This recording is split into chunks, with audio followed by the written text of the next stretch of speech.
दिव्या को देखने लड़के वाले आए हैं, लेकिन उनकी बातों से लग रहा है कि वो लंबी लंबी फेंक रहे हैं। हमारे यहाँ 5 कार हैं, 7 बाइक्स हैं, फिर भी हम बस से आए हैं। वो क्या है ना कि हमें दिखावे का बिल्कुल शौक नहीं है। बड़ा नेक ख्याल है बेटा। लेकिन खुद की गाड़ी में बैठना दिखावा थोड़ी ना होता है। अरे हम दिल्ली से आए हैं, वहाँ पोल्यूशन बहुत है ना, तो हम गाड़ी में नहीं निकलते हैं। हाँ, ये उससे भी बड़ा नेक ख्याल है बेटा। लेकिन अगर आपको पोल्यूशन की इतनी चिंता है तो घर में 5 कार और 7 बाइक क्यों रखी है? अरे इतने पैसे हैं, फुर्सत में क्या करेंगे, कुछ ना कुछ खरीद लेते हैं। अभी पिछले ही हफ्ते एक हेलीकॉप्टर खरीदने का सोच रहा था। तो क्यों नहीं खरीदा? अरे उसके पंखे हवा ज्यादा देते हैं, हमारी माँ को ठंड बहुत लगती है ना, अब बुजुर्गों का ध्यान रखना पड़ता है ना। अरे वाह वाह, ये तो बहुत बड़ा, ऊंचा और नेक ख्याल है।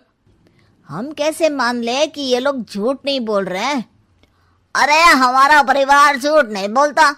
दिल्ली शहर में किसी से भी पूछ लीजिएगा, हमारे बेटे का बड़े लोगों में उठना बैठना है। हाँ। अरे छोटो चुप रह, इतने बड़े लोग हैं, झूठ क्यों बोलेंगे? हमारी फैक्ट्री है, और ऐसी फैक्ट्री कि यहाँ ग्राहक आया, इधर सामान बनाया जल्दी जल्दी, और हम हर काम ना जल्दी करते हैं। हाँ वही तो, तब जल्दी जल्दी अपनी बेटी का हाथ हमारे बेटे के हाथ में दे दीजिए। दिव्या के पिताजी दिव्या के भाई छोटू की एक भी बात न मानते हुए दिव्या की शादी दिल्ली के इस फेंकू परिवार में करवा देते हैं। जब दिव्या ससुराल पहुंचती है तब, आपकी कार्स और बाइक्स कहाँ है? मुझे बाहर जाना था किसी काम से। कार और बाइक्स? कौन सी कार और बाइक्स? अरे जब आप मुझे देखने आए थे तो कहा था ना कि आपके यहाँ 5 कार्स हैं और 7 बाइक्स हैं। हाँ हाँ, उस दिन थी, आज नहीं है।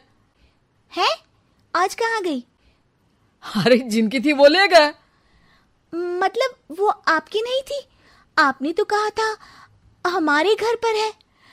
हाँ घर पर थी, बाबूजी का एक पार्ट टाइम काम है, कार और बाइक धोने का। उस दिन घर पे 5 कार और 7 बाइक्स थी तो बोल दिया था। अरे झूठ थोड़ी ना बोला है, जैसा था वैसा बोल दिया। और वो हेलीकॉप्टर खरीदने वाली बात, वो झूठ थी क्या? अरे बिल्कुल नहीं, शहर में एक नई कंपनी आई है पंखे की, जिसके पंखे बड़े हैं, कंपनी का नाम हेलीकॉप्टर रखा है। जब लेने गए तो हवा बहुत तेज फेंक रहा था, तो माँ ने बोला ठंडी लगेगी बेटा। वैसे भी दिल्ली में ठंड ज्यादा होती है ना। झूठ कहाँ बोला मैंने, जैसा था वैसा बोल दिया। हे भगवान, और वो फैक्ट्री वाली बात, इधर ग्राहक आया उधर सामान तैयार। अरे वो भी तो बिल्कुल सही है, मेरा ना पानी पूरी का ठेला है, इधर ग्राहक आता है उधर पानी पूरी बना देता हूँ। अरे झूठ कहाँ बोला, जैसा था वैसा बोल दिया। हे राम, मेरे तो करम फूट गए। आपने तो कहा था कि आप लोगों का बड़े लोगों में उठना बैठना है। अरे है तो, पहले मैं बहुत बड़े लोगों के यहाँ नौकर था, जब भी कोई गलती करता तो वो मुझसे उठक बैठक लगवा देते। हो गया ना बड़े लोगों में उठना बैठना। दिव्या अपने साथ हुए धोखे पर रोने लगती है और ठान लेती है कि वो ससुराल वालों को लाइन पर लाकर ही रहेगी और उनकी ये झूठ बोलने वाली आदत छुड़वा कर रहेगी। आप लोग खाने में क्या लेंगे? करेला खा लूंगा। अरे मुझे तो टिंडे खाने हैं। कद्दू खाऊंगा। अच्छी बात है, खाने के टेबल पर मिलते हैं। शाम को जब सब खाने के टेबल पर मिलते हैं तो सब देखते हैं कि टेबल पर प्लेट्स में एक पूरा और कच्चा कद्दू रखा है, कच्चा करेला रखा है और कच्चे टिंडे भी रखे हैं। बहू, ये सब क्या है?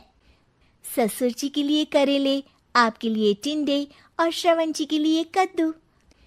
अरे वो तो दिख रहा है, लेकिन ये पकाया क्यों नहीं है? आप लोगों ने पकाने को तो नहीं कहा था, बस मैंने पूछा था क्या खाएंगे, तो आपने ये कहा था कि करेले, टिंडे और कद्दू खाने वाले हैं। ये क्या मजाक है दिव्या, तुम झूठ बोल रही हो। अरे मजाक कहाँ है, आपने कहा कद्दू खाएंगे तो खाइए, ऐसी थोड़ी ना कहा था कि पका हुआ खाएंगे। और वो आप क्या कहते हैं, जैसा था वैसा बोल दिया, झूठ कहाँ बोला मैंने। दिव्या की बात सुनकर, समझकर सब शर्मिंदा हो जाते हैं और उन्हें अपने किए और झूठ बोलने की आदत पर पछतावा होता है। दिव्या समझदारी दिखाते हुए उन्हें सच के रास्ते पर चलने और किसी से मजाक में भी झूठ ना बोलने की सीख देती है और उनके काम में मदद करके उनके काम को और बड़ा बनाने में मदद करने लग जाती है।